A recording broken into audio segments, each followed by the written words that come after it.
Well, it's another day of sorting for me today, and I am still nowhere near done, as you can see by the mess. But I do have more of the 2x1 bricks, modified ones all kind of lined up, which is pretty cool. So we are getting there. You can see I've got all my minifigures and my animals now.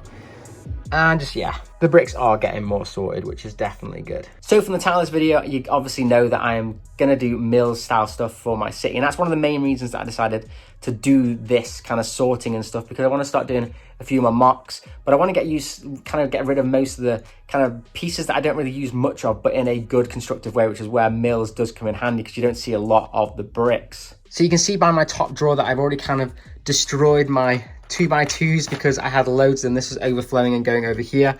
But I still do have quite a few 2x4s, but I knew that this wasn't going to be enough for MILS. If you guys know, MILS takes up a lot of pieces. I do have quite a few plates though to keep me going. This is kind of a good start, but again, this is nowhere near going to fill up what I need to do. So had to actually buy more pieces again. And that's where this box comes in, because if you can see here, which is what I've bought in this box, I have brought 1,760 lime 2x2 bricks. Why lime? Well, because you're not going to see them anyway on MILS plate systems. And I managed to get them for 3p each, which I thought was pretty decent, 50 quid for 1,760 bricks.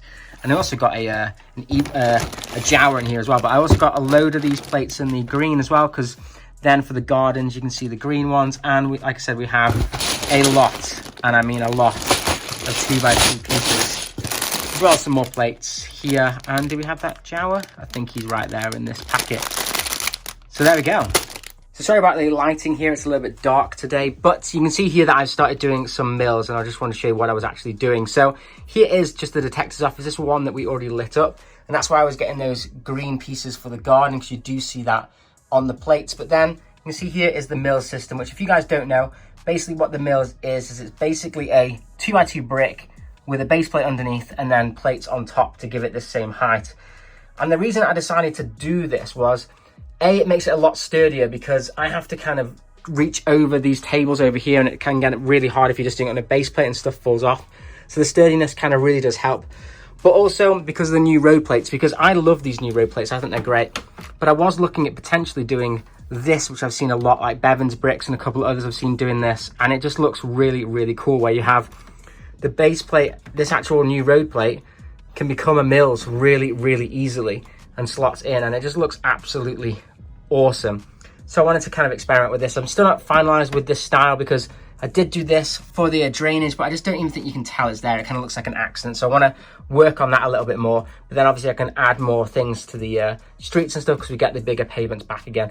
And I know this is a 32x32, which is what I was taking away, which is why I decided to look at the city from scratch and actually take it back a little bit, because you can see from the city, it's not as big as it was before. I've actually removed a couple of tables out, and I kind of want to work on this, get this working really, really nice here and across here, and probably move out this park as well. Just get it looking really nice before I kind of move on to doing other projects, because I think before I was doing a lot of projects and it was getting too overwhelming, and people were saying, oh, you've missed this bit out.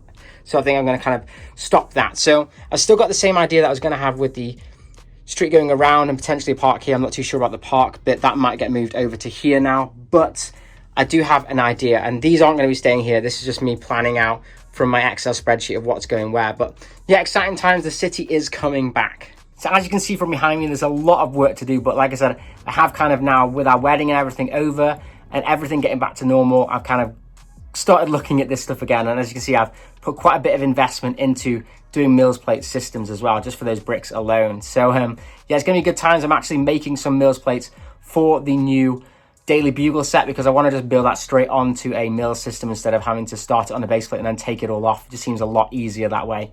And obviously with Daily Bugle coming out this week, I'm going to have to get that ready. But yeah, I'm not going to show you guys me building all these MILS plates, because it's going to be really boring. But I wanted to start getting it done in the background. And I'm going to start with doing these Harry Potter sets as well for Diagon Alley, because I've got an idea for that as well. But anyways, that's it for this video. Let us know if you guys do MILS, or whether you do anything with, you kind of stay with the old road plates because of all this issue that they had with raising up plate stuff. I'd really like to know what you guys do. But I think for me in the future, I do think that these road plates are just pretty funky. And I do think I really like the look of it now in this MILS system. But anyways, that's it. Ciao.